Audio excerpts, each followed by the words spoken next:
Good morning. So from today we are going to start a new lecture series on geometry, advanced maths.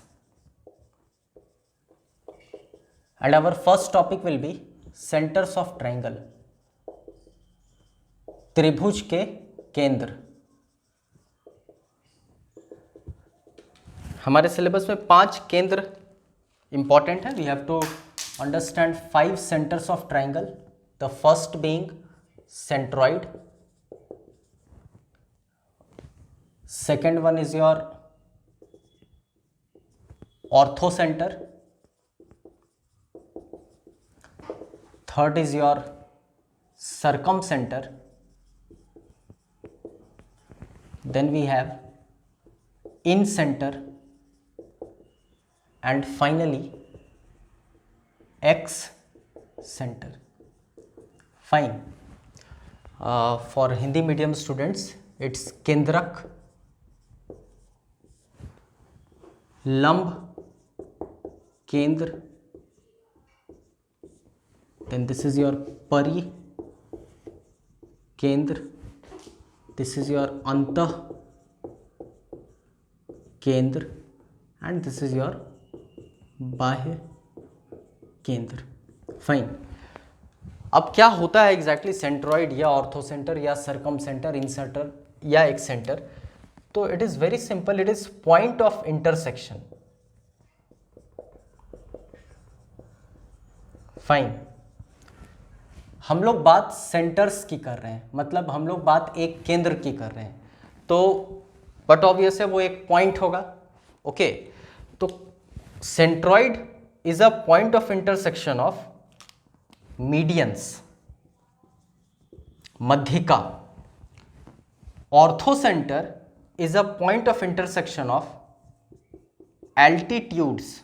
नाम ही बता रहा है, लंब केंद्र. फाइन. तो जहां एक त्रिभुज के सारे लंब, सारे परपेंडिकुलर, सारे एल्टीट्यूड्स मिल जाएं, उस पॉइंट को हम लोग कहेंगे ऑर्थोसेंटर. ओके. एक ट्राइंगल के मीडियंस जहां पर मिल जाएं, उसको हम लोग कहेंगे सेंट्रॉइड. दैट मीन्स एक ट्राइंगल, एक त्रिभुज की मध्यिका जिस बिंदु पर मिलती है उसे हम लोग केंद्रक कहते हैं या सेंट्रॉइड कहते हैं. Okay. Circumcentre, this is your point of intersection of, you can say perpendicular in fact for this one. This is the point of intersection of perpendicular bisector. फर्क समझ लें आप. Orthocentre is a point of intersection of perpendicular. circumcenter is a point of intersection of perpendicular bisector. Okay. Then what is incenter? This is point of intersection of angle bisector. Fine.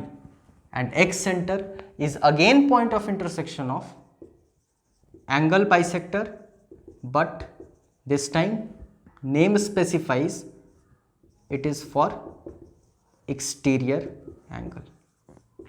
Fine. Name specifies this is for interior angle या angles. Fine.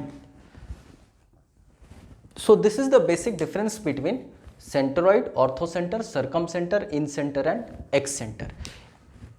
Point of intersection of medians, centroid. Point of intersection of altitudes, orthocenter.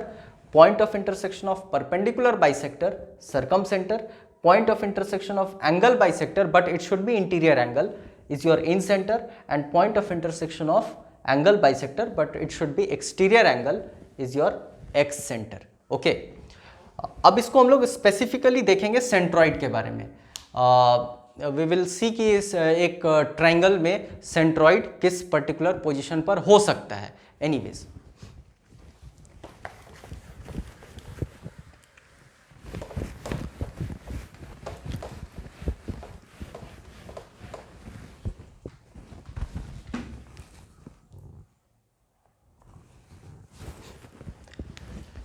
Fine.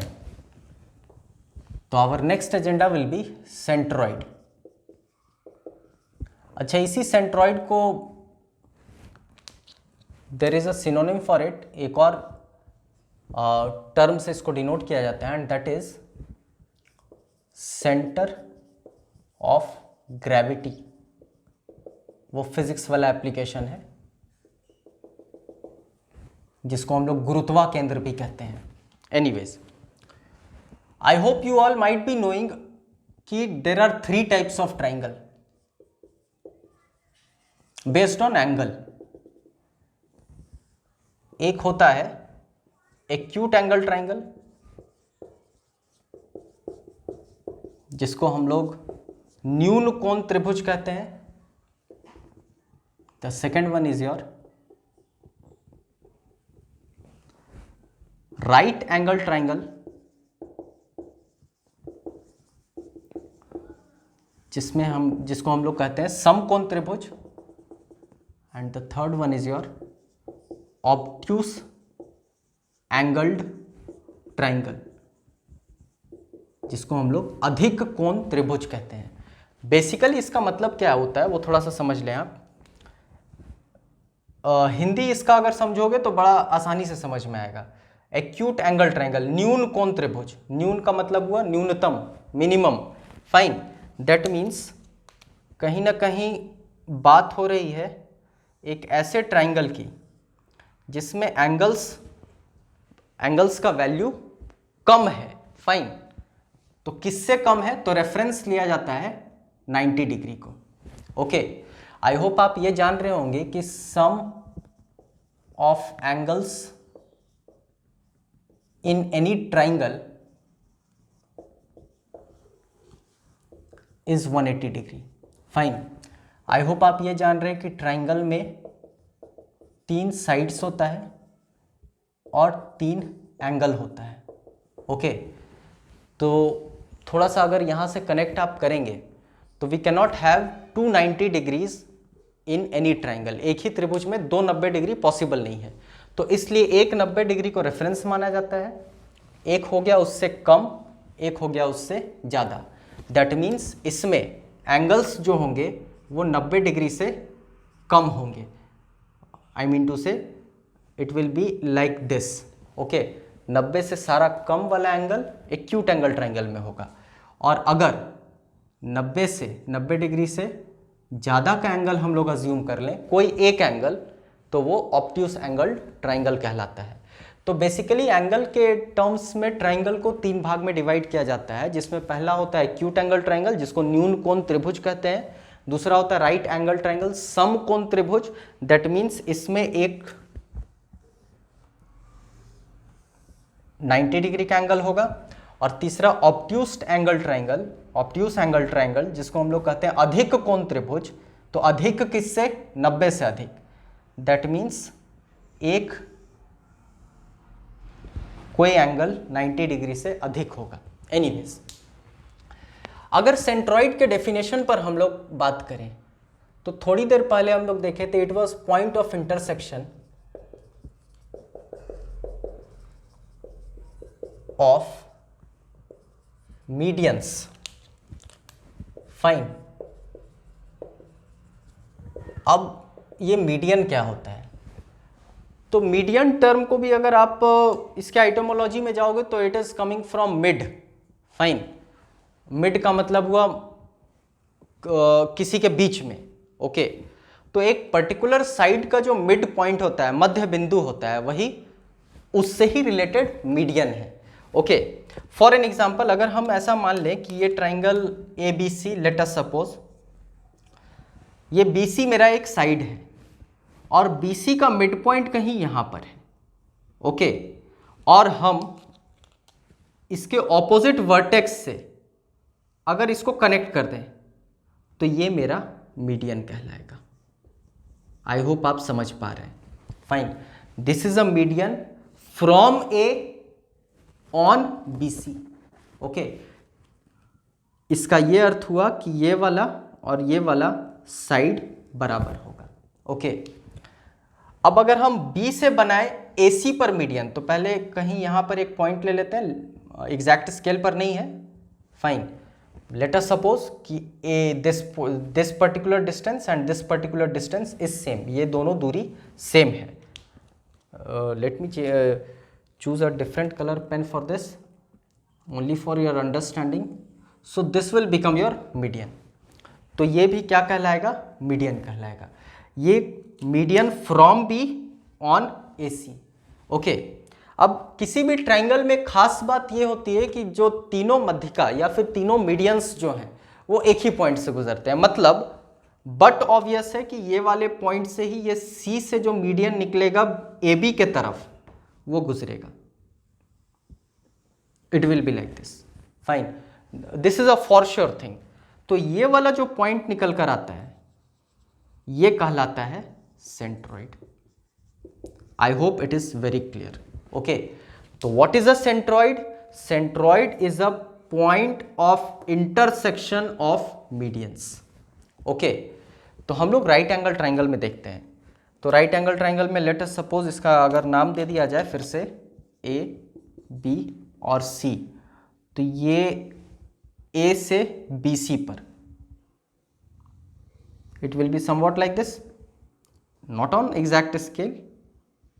मान लो आप B से हमको खींचना है ए सी पर, तो कुछ मिड पॉइंट यहां ले लेते हैं लेट अस सपोज. तो it will be like this. तो फॉर श्योर यहां से जो मीडियन निकलेगा वो इस बिंदु से ही गुजर कर जाएगा. It will be like this. मतलब ये जो पॉइंट निकल कर आया ये हमारा सेंट्रॉइड कहलाएगा. फाइन. कन्वेंशनली इसको डी माना जाता है, इसको ई माना जाता है, इसको एफ माना जाता है और कन्वेंशनली इसको जी से डिनोट किया जाता है. Okay, conventionally. तो इसमें भी हम लोग अगर बात कर लें, this will be your D, this will be your E, this will be your F and finally your median will be G.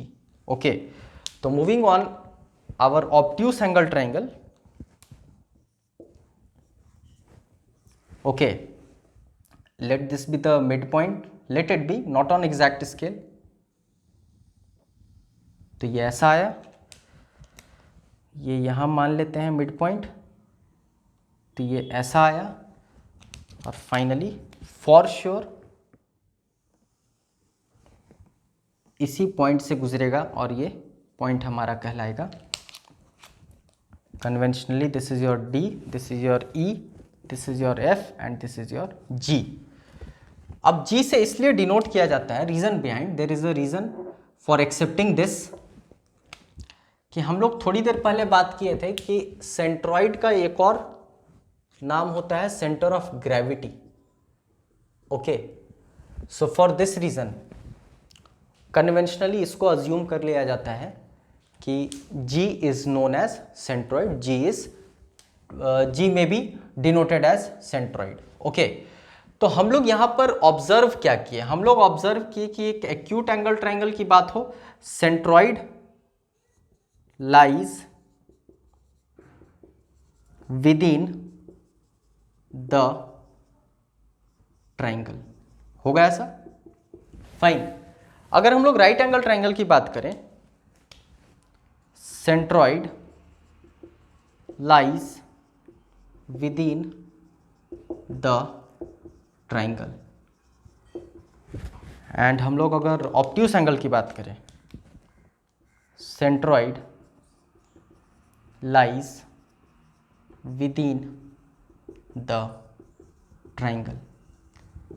That means कि for any kind of triangle, whether it be acute angle triangle और right angle triangle और obtuse angle triangle, fine, ये तीनों case में centroid हमेशा triangle के भीतर में ही पाया जाता है. ओके, जब हम लोग आगे बात करेंगे ऑर्थो सेंटर के बारे में या सर्कम सेंटर के बारे में या डिफरेंट सेंटर्स के बारे में, तो फॉर डिफरेंट ट्राइंगल्स जितने सेंटर्स ऑफ ट्राइंगल होते हैं वो हमेशा ट्राइंगल के भीतर में नहीं पाए जाते हैं. Okay, for that reason this particular statement becomes very important कि सेंट्रॉइड किसी भी ट्राइंगल के भीतर में ही पाया जाता है, आइदर वो राइट एंगल ट्राइंगल हो, एक्यूट एंगल ट्राइंगल हो या ऑब्ट्यूस एंगल ट्राइंगल हो. Okay, so this was all about your centroid. Okay, in next lecture we will try to understand ortho center. Thank you.